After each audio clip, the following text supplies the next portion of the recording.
Le décor est planté pour cette première session IA, data au cœur de votre organisation, au service d'un impact positif. Pour en parler, on est très heureux d'accueillir le groupe PPCE, un deuxième groupe bancaire en France, qui va nous parler des nouveaux territoires, des nouvelles opportunités pour les CDO. Pas beaucoup mieux placé justement qu'un CDO pour en parler. C'est Luc Barneau, Group Chief Data Officer du groupe BPCE, qu'on peut accueillir, s'il vous plaît. Merci beaucoup. Bienvenue. Bonjour.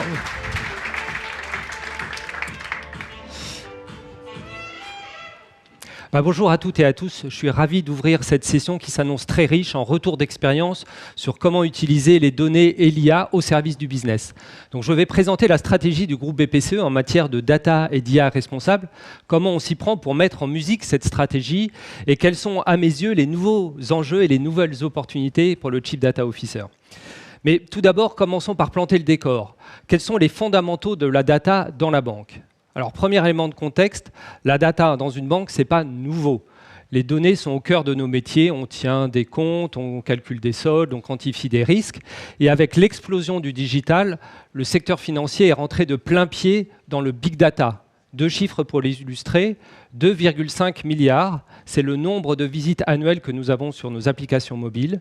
Et 4 milliards, c'est le nombre de transactions cartes bancaires annuelles que nous opérons pour les clients des banques populaires et des caisses d'épargne. Et il est bon de le rappeler, vous le savez sans doute, l'industrie financière est l'industrie probablement la plus intensive en termes d'investissement informatique. Deuxième élément de contexte, et excusez-moi pour l'anglicisme, le privacy by design, c'est l'ADN du secteur financier. Les fondamentaux du métier de banquier, c'est d'établir une relation de confiance avec ses clients et de protéger les avoirs de ses clients. Et donc ce rôle de tiers de confiance, on l'a très naturellement transposé dans le domaine des données et notamment pour les enjeux de protection des données personnelles. Donc une fois ces éléments posés, donc à savoir BPCE, une entreprise très digitalisée, très informatisée, avec des métiers qui de tout temps ont appris à consommer et à produire de la data, vous pouvez légitimement vous poser la question de mais finalement pourquoi avoir nommé un Chief Data Officer Group et pour quels enjeux ? Alors évidemment, pour moi, c'est un peu une question existentielle, mais je vais chercher d'y répondre simplement. Alors, si les données ont toujours été abondantes, je dirais, dans nos systèmes d'information, et puis inhérentes à nos métiers et à nos processus, elles étaient insuffisamment appréhendées au niveau transverse, au niveau groupe, comme un patrimoine et comme un patrimoine potentiel créateur de valeur. Et donc, ce qui fait que quand nous cherchions à exploiter de nouveaux gisements de données, les data digitales par exemple, de nouvelles technologies comme la data science, ou quand nous cherchions à améliorer la qualité de reporting, nous nous heurtions à des écueils. Des données abondantes, mais organisées et structurées par silos informatiques. Une gouvernance de la donnée insuffisamment coordonnée, ce qui amenait chaque métier à ses bornes et avec ses propres méthodes à remédier à la qualité de la donnée, mais sans corriger la golden source. Et puis, je dirais, beaucoup d'outils hétérogènes de data préparation, de data visualisation qui ne facilitaient pas le partage et la mutualisation de développement. Et donc, dans ces 3 dernières années, le groupe BPCE a investi sur un socle pour répondre à ces enjeux de partage, ces enjeux d'efficacité, ces enjeux de robustesse. Et c'est quoi un socle ? C'est bien sûr une plateforme et des outils qui permettent à chaque employé du groupe d'accéder facilement à toutes les données qui lui sont utiles. Mais c'est aussi une gouvernance organisée de la donnée. Et puis, c'est une filière data, une filière de plein exercice, au même titre que la filière informatique, la filière risque ou la filière conformité. Alors, je ne vais pas forcément rentrer dans les détails de tout ce que nous avons fait dans les 3 dernières années, mais peut-être mettre en avant quelques points saillants. Le premier élément qu'on s'est vraiment posé quand on a structuré la filière data, c'est finalement quel est le bon équilibre à trouver entre ce qui est bon d'être mutualisé au niveau transverse du groupe et qu'est-ce qui est plus efficace d'être traité localement. Alors à mes yeux, une organisation totalement décentralisée de la data n'est pas efficace parce qu'elle ne permet pas de libérer tout le potentiel des données. Mais inversement, une organisation trop centralisée n'est pas non plus efficace parce qu'elle ne permet absolument pas de libérer et de développer les usages. C'est pour ça qu'on a développé une démarche intermédiaire, un modèle qu'on appelle fédéré, avec une équipe centrale, à peu près 80 personnes, qui anime l'ensemble de la communauté et qui réalise pour le collectif des tâches transverses, et puis des équipes data qui sont immergées d'un champ quantité du groupe et animées localement par un référent data qu'on appelle data manager. Il y en a une 50aine dans le groupe BPCE et il constitue vraiment la colonne vertébrale de notre organisation. l'organisation. Et donc ensemble, on décide ce qu'il est pertinent d'être mutualisé au niveau du groupe et ce qui, par subsidiarité, est plus efficace d'être traité localement. Alors tout ça est un peu théorique, je vais essayer de l'illustrer à travers 2 exemples. La gouvernance des données. J'ai expliqué tout à l'heure que notre patrimoine, il est immense dans les banques. Et donc, on a évidemment découpé ce patrimoine en domaines de données cohérents et affecté la gouvernance de ces différents domaines à différentes entités. Et donc, on a décidé de faire au niveau de l'organe central la gouvernance et la mise en qualité d'un domaine un peu spécifique, un domaine qu'on appelle de données brutes, qui sont utilisées ensuite par tous les métiers dans notre entreprise, et c'est notamment toutes les données de connaissance client. Et par délégation, tous les autres domaines, ils sont gérés respectivement par chaque entité qui produit ou qui utilise de manière spécifique telle ou telle donnée. Voilà, donc ça c'est le premier enseignement que l'on peut tirer sur cette organisation. Et ce qu'on a déployé au niveau du groupe, on a souhaité le décliner au niveau de chaque entité locale. Et donc les data managers, dont je parlais tout à l'heure, animent à leur borne, au sein de leur entité, des comités stratégiques et des comités opérationnels pour animer la data. Deuxième facteur clé de succès, c'est le bon fonctionnement de ce mariage à 3 entre un besoin métier, une expertise data et une expertise informatique. Le lien et l'arrimage avec le métier est absolument indispensable. Sinon, c'est le risque d'une transformation menée par des experts et pour des experts et finalement déconnectée des enjeux business. Alors, je ne suis pas à titre personnel, je ne sais pas vous, mais un fan de l'inflation, des comités, des réunions, etc. Mais vraiment, pour résoudre ce problème, on a pris le temps de poser une gouvernance qui associe très intimement les différents métiers du groupe, depuis l'édition stratégique avec une commission dans laquelle il y a des dirigeants de banques populaires et des caisses d'épargne, jusqu'à une déclinaison très opérationnelle avec la systématisation d'un business owner venant des métiers dans chacune de nos équipes produits. Le lien avec l'informatique, il est absolument clé, bien évidemment. Et donc, au niveau des équipes informatiques, une data factory a été mise en place, qui est notre interlocuteur quotidien et qui nous apporte toute son expertise en termes d'architecture, de conception technique et de mise en production des composants data. Mais ce qui est aussi hyper important, c'est que les équipes informatiques s'organisent avec des tech leads qui gèrent de bout en bout les sujets. Parce qu'il ne suffit pas de développer un composant data, il faut encore arrimer ce composant data aux différents systèmes d'information. Alors, je vais prendre un exemple concret. On a lancé un programme qui s'appelle Acquisition et contrôle automatique des documents. Et donc, avec les équipes de la Factory IT, on a développé des composants qui font de la reconnaissance, de la lecture automatique de documents à base d'IA. Mais ensuite, il faut bien sûr arrimer ces composants à nos grands parcours, le parcours d'entrée en relation client, le parcours de mise à jour de la connaissance client, les parcours crédit immobilier, etc., etc. Et pour ce faire, on s'appuie sur ce tech lead qui gère et qui organise tous les induits dans les différents systèmes d'information métier. Troisième facteur clé de succès pour moi, formation et accompagnement des utilisateurs. Il faut surtout éviter le syndrome de penser que la transformation, ça se décrète et qu'il suffit d'investir sur un nouveau produit pour qu'il soit spontanément adopté. Il faut investir sur la formation. Et comme, alors on ne va pas faire un sondage, mais je pense beaucoup d'entre vous, on a développé une Data Academy et ce sont déjà 10 000 salariés qui ont suivi des programmes de formation proposés par cette structure.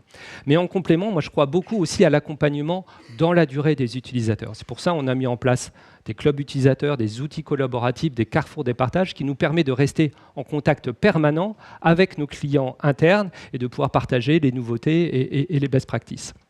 Et puis peut-être quatrième sujet que je veux mettre en avant, c'est la gestion du temps court et la gestion du temps long. Si on croit, et en tout cas c'est ma conviction, que les impacts de la data et de l'IA sont profonds et durables dans nos processus métiers, il faut prendre le temps de construire ce socle, ces fondamentaux que j'ai décrits très rapidement. Mais en même temps, il ne faut pas oublier que tout ce travail que l'on fait sur les socles a comme objectif de créer de la valeur pour les métiers. Et donc, il faut se mettre en capacité, sur le temps court, d'obtenir des victoires, pas en faisant des POC, qui sont souvent hyper séduisants, mais qui ont du mal après à passer le cap de la mise à l'échelle, mais de travailler sur des vrais cas, des cas industriels, mais que nous avons sélectionnés pour éviter de se disperser et avoir des premières victoires. J'ai parlé tout à l'heure de notre programme d'acquisition et de contrôle automatique des documents. Donc ça, typiquement, ça fait partie des sujets emblématiques qu'on a voulu porter. Et en 2022, ce sont plus de 4 millions de documents qui ont été traités à travers ces dispositifs. Et on vise très prochainement à gérer 50%, c'est pas rien, 50% des flux de documents clients à travers ces composants. J'ai donné aussi un deuxième exemple. Nous avons une équipe centrale de marketing qui, tous les quadrimestres, livre aux banques populaires et aux caisses d'épargne des campagnes marketing. Et bien, sur ce quadrimestre, 50% des campagnes sont motorisées par des scores data. Et on a démontré, sur ces campagnes qu'on a priorisées, que l'apport du score data par rapport à des règles plus traditionnelles est significatif. On gagne jusqu'à un facteur de 2 par rapport à des ciblages plus traditionnels. Donc vous l'avez compris, pendant ces 3 dernières années, on a beaucoup investi sur le socle. Il y a encore évidemment plein de choses à faire, à améliorer, à maintenir ces fondamentaux, mais ils sont là et ils nous permettent aujourd'hui de délivrer des premiers exemples de valeur. Et donc, évidemment, la question, c'est what's next? C'est quoi la suite de l'histoire? Et finalement, le rôle du CDO, à l'issue de cette première phase de transformation, aurait-il atteint un plafond de verre? Et finalement, aujourd'hui, quel est, moi, mon rôle de CDO en 2023 et pour les prochaines années? Alors pour le dire simplement, en tout cas c'est simple à formuler, mon rôle c'est de piloter la filière data et IA responsable de PPCE et en m'appuyant sur les expertises de cette filière, de pouvoir offrir aux métiers de notre groupe toutes les opportunités pour améliorer leur performance, prendre des décisions éclairées, innover et améliorer leur compétitivité dans un monde en pleine mutation. Donc pour moi, aujourd'hui, être CDO, alors je sais que le terme est galvaudé, c'est d'être business partner, c'est d'être passeur entre des opportunités technologiques et des enjeux business, et c'est d'être aussi un faiseur, un doer qui apporte des solutions concrètes aux métiers, à la fois sur le court terme, pour la performance de l'année, mais aussi pour générer de la valeur à terme. Je disais tout à l'heure que nos métiers étaient en pleine mutation. Alors au premier ordre, bien sûr, la transition climatique, mais aussi la transition technologique avec le digital, avec l'IA. Et il serait très arrogant de ma part de vous expliquer là, très doctement ce matin que tous les métiers de BPCE ont déjà achevé leur transition technologique. Et donc mon rôle, c'est de les accompagner dans cette transition technologique en renforçant des expertises très pointues de data intelligence, d'IA, au service de l'ensemble de ces métiers. C'est pour ça qu'on a créé au niveau de l'organe central un centre d'expertise data science qui est à la fois là pour produire un certain nombre d'algorithmes et de cas d'usage, mais aussi toujours dans notre logique de filière fédérée, d'accompagner les métiers et les entités dans leur propre réalisation. Alors je parle beaucoup d'IA parce que je suis convaincu que c'est un vecteur de transformation important au service de la performance commerciale, de l'efficacité opérationnelle, et il faut qu'on explore toutes les sortes d'IA. L'IA prédictive, j'en parlais tout à l'heure, pour améliorer la performance de nos campagnes marketing, mais dans la banque, on peut utiliser massivement aussi l'IA prédictive pour détecter et prédire des événements qui sont statistiquement très rares. C'est le cas des fraudes, c'est le cas des transactions illicites de type blanchiment d'argent ou financement du terrorisme. Et l'apport de l'IA est extrêmement significatif dans ce domaine par rapport à des règles métiers plus traditionnelles pour à la fois identifier les opérations illicites et c'est très important, ne pas générer trop de fausses alertes, de faux positifs. Parce que quand on génère une fausse alerte, ça peut être une gêne client. Si vous êtes en train de faire une transaction ou un virement et qu'il est bloqué à tort par la banque s'il pense que c'est une fraude, ce n'est pas terrible en termes d'expérience client. Et puis ça permet aussi d'éviter de surcharger des équipes d'analyse qui perdent leur mobilisation et leur motivation. Deuxième sorte d'IA qu'on veut aussi beaucoup mobiliser au sein de BPCE, c'est l'IA générative, ça a été dit tout à l'heure. Alors évidemment, le secteur financier est un bon secteur, je dirais, pour déployer ce type de technologie, pour accéder et diffuser de la connaissance sur des corpus documentaires très importants. On a des corpus documentaires importants, les documents produits, les documents juridiques, les règlements divers et variés. Et pour finalement accéder et faciliter l'accès à cette connaissance, l'utilisation de technologies de langage naturel et d'IA générative qui ont été popularisées par ChatGPT, pour nous, est extrêmement utile. Et puis j'ai dit aussi tout à l'heure que nous étions une industrie extrêmement informatisée et l'utilisation de l'IA générative en compagnon des développeurs pour générer du code, documenter des développements est aussi extrêmement prometteur. Et donc je veux vraiment m'appuyer sur ce centre d'expertise data science pour à la fois maîtriser, vulgariser ces technologies, identifier les bons outils, mais aussi prendre le recul nécessaire. Parce que, évidemment, il ne faut recourir à ces technologies sophistiquées qu'à bon escient.